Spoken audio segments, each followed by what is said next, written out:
Hello everyone, আমরা আজকে শুরু করছি আমাদের আজকের আলোচনা, যেখানে আমরা পড়বো প্লাজমা রিলেটেড কোশ্চেন গুলোকে।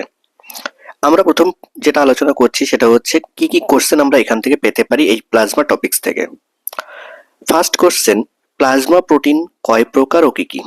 সেকেন্ড কোশ্চেন, প্লাজমা প্রোটিন যারা আছে সেগুলোর কাজ কি। থার্ড কোশ্চেন, প্লাজমা কি বা প্লাজমা বা রক্তরসের বর্ণ কি, কি কালারের হয়ে থাকে। নেক্সট কোশ্চেন, প্লাজমার কাজ কি। আর লাস্ট কোশ্চেন হচ্ছে সিরাম কি। ওকে, তো আমরা এখানে দেখতে পাচ্ছি আগের দিনে একটা চার্ট, আগের লেকচারের একটা চার্ট আমরা এখানে রেখেছি, সেটা হচ্ছে কি রক্তের উপাদান সমূহ।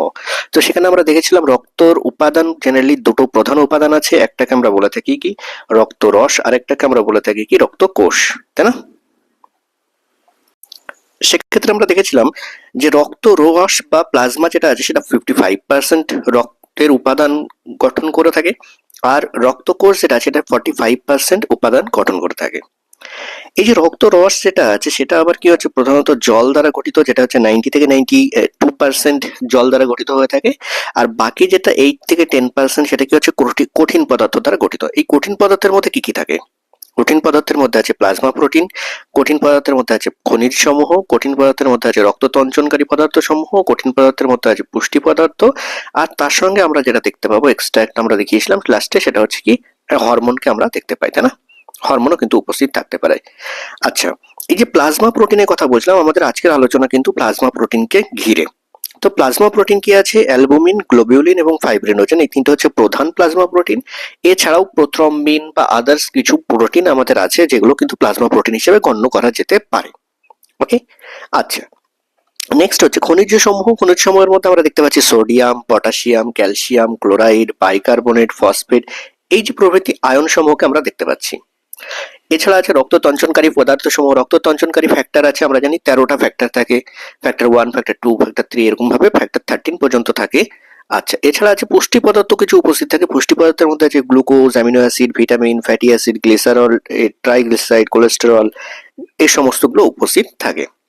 তো আমাদের ফার্স্ট কোশ্চেনের অ্যান্সার আমরা পেয়ে গেছি যে প্লাজমা প্রোটিন কয় প্রকার। প্লাজমা প্রোটিন প্রধানত 3 প্রকার।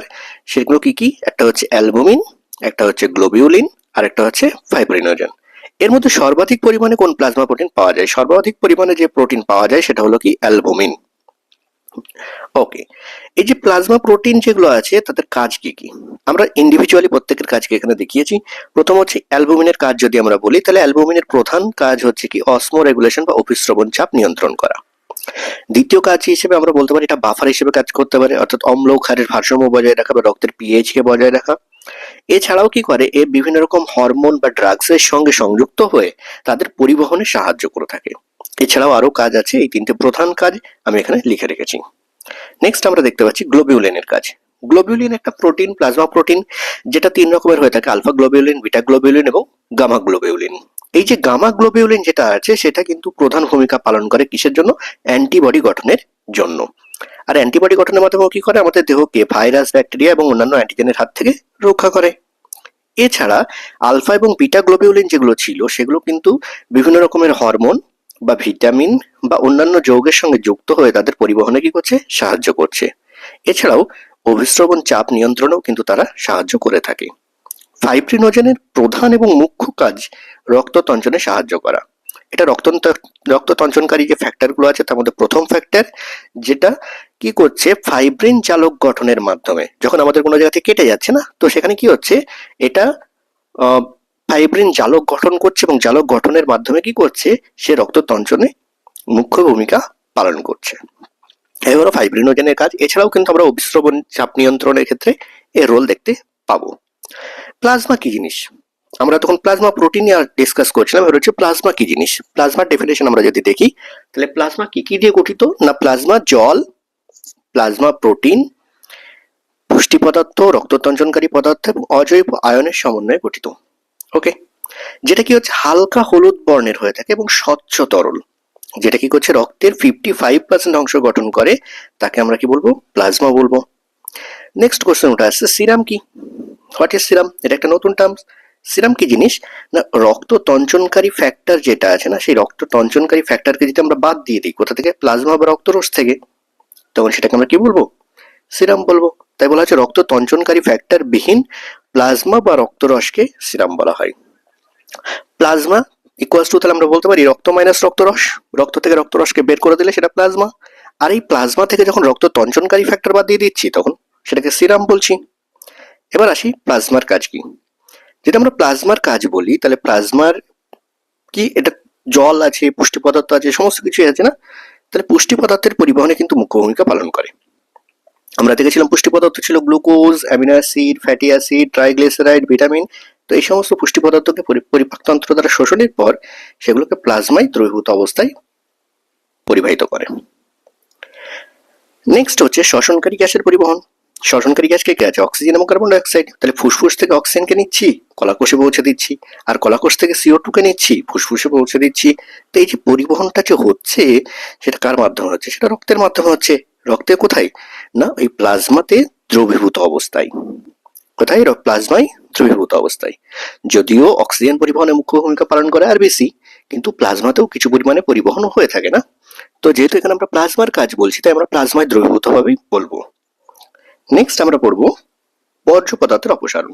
বর্জ্য পদার্থ মানে আমাদের কলাকোষের মধ্যে বিপাক ক্রিয়া সম্পন্ন হচ্ছে, অপচিতি বিপাক, উপচিতি বিপাক। আর এই বিপাক ক্রিয়া সম্পন্ন হওয়ার সময় বিভিন্ন বিপাকজাত বর্জ্য পদার্থ, বর্জ্য পদার্থ মানে কি, যেটা আমাদের দেহে দরকার নেই, সেই বর্জ্য পদার্থ যেটা উৎপন্ন হচ্ছে সেটা কিন্তু প্লাজমা দ্বারাই পরিবাহিত হচ্ছে, প্লাজমায় দ্রবীভূত অবস্থাতেই পরিবাহিত হচ্ছে। কোথায়? রেচনতন্ত্রে, যেটা আমাদের কিডনি। তো রেচনতন্ত্রের মাধ্যমে সেটা বডি থেকে বাইরে বের করে দিচ্ছে। এছাড়া কি আছে? বাইকার্বনেট আয়ন বা প্লাজমা প্রোটিন যারা আছে এবং ফসফেট আয়নের সাহায্যে এরা কি করছে? আমাদের বডিতে বাফার হিসেবে কাজ করছে, করে আমাদের দেহের অম্ল ও ক্ষারের ভারসাম্যকে বজায় রাখছে। নেক্সট কাজ হচ্ছে দেহের তাপমাত্রা নিয়ন্ত্রণ। তাহলে তাপমাত্রা কিভাবে নিয়ন্ত্রণ করছে? আমাদের বডিতে যখন তাপমাত্রা, আমাদের বডি যখন হিট লস হয়ে যায়, মানে কি আমাদের বডিতে যখন তাপ কম থাকে, তাহলে কি হচ্ছে? স্বাভাবিকভাবে আমাদের বডি ধীরে ধীরে ঠান্ডা হয়ে যাবে। আর যদি বডি টেম্পারেচার কমতে শুরু করে তাহলে কি হচ্ছে? শিভারিং শুরু হয়ে যাবে না? তো মানে যেটা কেঁপে ওঠা, কিন্তু বডি কি চাইবে? অলওয়েজ সেটাকে মেনটেন করতে চাইবে। তাই কি করবে ও? প্লাজমায় যে জল আছে, আমরা জানি জলের কি হচ্ছে? আপেক্ষিক তাপ সব থেকে বেশি হয়। তাহলে যেহেতু জলের আপেক্ষিক তাপ সব থেকে বেশি, তাহলে ও কি করছে? অনেক পরিমাণ তাপকে ধরে রাখতে পারবে, অনেক বেশি পরিমাণ তাপকে ধরে রাখতে পারবে। অনেক বেশি পরিমাণ তাপকে ধরে রাখছে, ধরে রাখার মাধ্যমে ও কি করছে? বডি টেম্পারেচারকে মেনটেন করছে। ঠিক একই রকম ভাবে যখন কি হচ্ছে আমাদের বডিতে টেম্পারেচার, এনভায়রনমেন্টের টেম্পারেচার বেড়ে গেছে, যার কারণে আমাদের বডির ভিতরে টেম্পারেচারও বেড়ে যাওয়ার চেষ্টা করছে, তখন কি করবে? আমাদের বডি জল বিয়োজন করবে, কি ঘামের মাধ্যমে বা মূত্রের মাধ্যমে জল বিয়োজন করে কি করবে? হিটকে বাইরে বের করে দেবে। তাই কি হচ্ছে না, এখানে আমরা লিখেছি প্লাজমার প্রধান অংশ জল দ্বারা গঠিত, যার ফলে কি হচ্ছে? প্রচুর পরিমাণ তাপকে ধরে রাখতে সক্ষম হয়, আবার জল ত্যাগের মাধ্যমে দেহ থেকে প্রচুর পরিমাণ তাপ নির্গমনও করে দিতে পারে। নেক্সট হচ্ছে রক্ততঞ্চন। রক্ততঞ্চন ফ্যাক্টর আছে আমরা জানি প্লাজমার মধ্যে, আর যদি রক্ততঞ্চনকারী ফ্যাক্টর প্রেজেন্ট থাকে তাহলে অবশ্যই রক্ততঞ্চনে সাহায্য করবে। দিয়ে আমাদেরকে কি করছে? দেহকে অতিরিক্ত রক্তক্ষরণের হাত থেকে রক্ষা করছে। এই ছটা হলো প্রধান কাজ। এছাড়াও অনেক কাজ আমরা লিখতে পারি প্লাজমার ক্ষেত্রে, বইতেও লেখা থাকে, কিন্তু এই ছটা পয়েন্ট যেন অবশ্যই থাকে অ্যান্সারের মধ্যে। এছাড়া আমরা শেষে কি করতে পারি? একটা পয়েন্ট অ্যাড করে দিতে পারি, এছাড়াও প্লাজমা রক্তকোষ সমূহকে ধরে রাখে। এছাড়া কি হচ্ছে? গ্লোবিউলিন প্রোটিন দ্বারা অ্যান্টিবডি গঠনের মাধ্যমে দেহকে রোগ সংক্রমণের হাত থেকে রক্ষা করে, এটাকেও আমরা অ্যাড করতে পারি। এছাড়া কি হচ্ছে? হরমোন এবং বিভিন্ন রঞ্জক পদার্থ যেগুলো আছে এবং ড্রাগস এর পরিবহনে এটা সাহায্য করে থাকে। তাহলে এই হয়ে গেল আমাদের কি কাজ? কিসের কাজ? প্লাজমার কাজ। তাহলে এইটুকুই আমাদের আজকে ডিসকাশন ছিল।